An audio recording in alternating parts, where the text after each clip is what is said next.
कक्षा 10वीं विषय गणित इकाई 10 व्रत प्रश्नावली 10.2 का प्रश्न 6वां। एक बिंदु ए से बिंदु ए जो वृत्त के केंद्र से 5 सेंटीमीटर की दूरी पर है। ओ से ए का जो डिस्टेंस दिया है वो कहा है कि कितना है, 5 सेंटीमीटर की दूरी पर है। वृत्त पर स्पर्श रेखा की लंबाई, ये जो एपी की लंबाई है वो है 4 सेंटीमीटर। ऐसी स्थिति में वृत्त की त्रिज्या को क्या करना है, ज्ञात करना है। अब जो जानकारी हमें पता है वहां से हम शुरू करेंगे, क्योंकि हमें ज्ञात है, क्या ज्ञात है कि स्पर्श रेखा, कौन सी रेखा, स्पर्श रेखा त्रिज्या पर लंब होती है। स्पर्श रेखा यदि त्रिज्या पर लंब होती है तो ऐसी कंडीशन में हम लिख सकते हैं कि कोण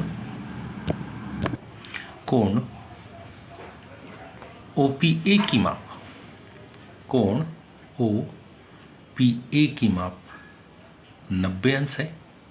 इसका मतलब है त्रिभुज OPA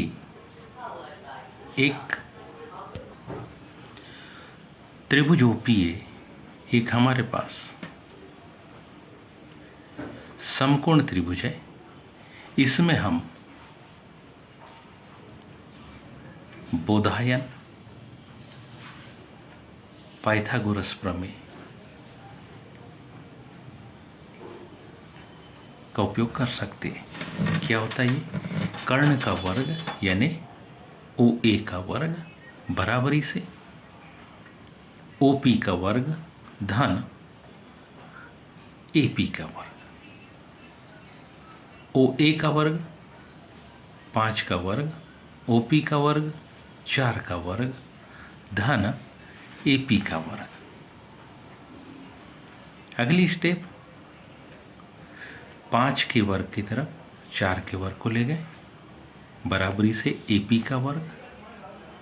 यहां ध्यान से देखें तो यहां हम इस एक फार्मूले का उपयोग कर सकते हैं।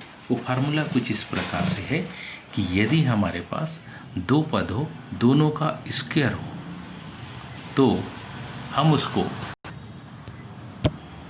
उसको a plus B a minus B के रूप में लिख सकते हैं।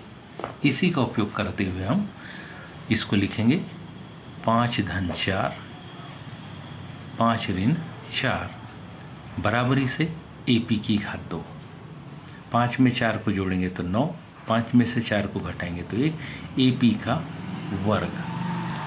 मतलब अगली स्टेप में हम लिखें AP वर्ग बराबरी से 9, मतलब AP बराबरी से करनी के अंदर 9, इसलिए AP बराबरी से 9 का वर्गमूल 3 सेंटीमीटर। ये क्या आ गई, वृत्त की त्रिज्या। अतः वृत्त की त्रिज्या AP बराबरी से 3 सेंटीमीटर है। उम्मीद है ये सभी को समझ में आया होगा। आज के लिए इतना ही, शेष कर धन्यवाद।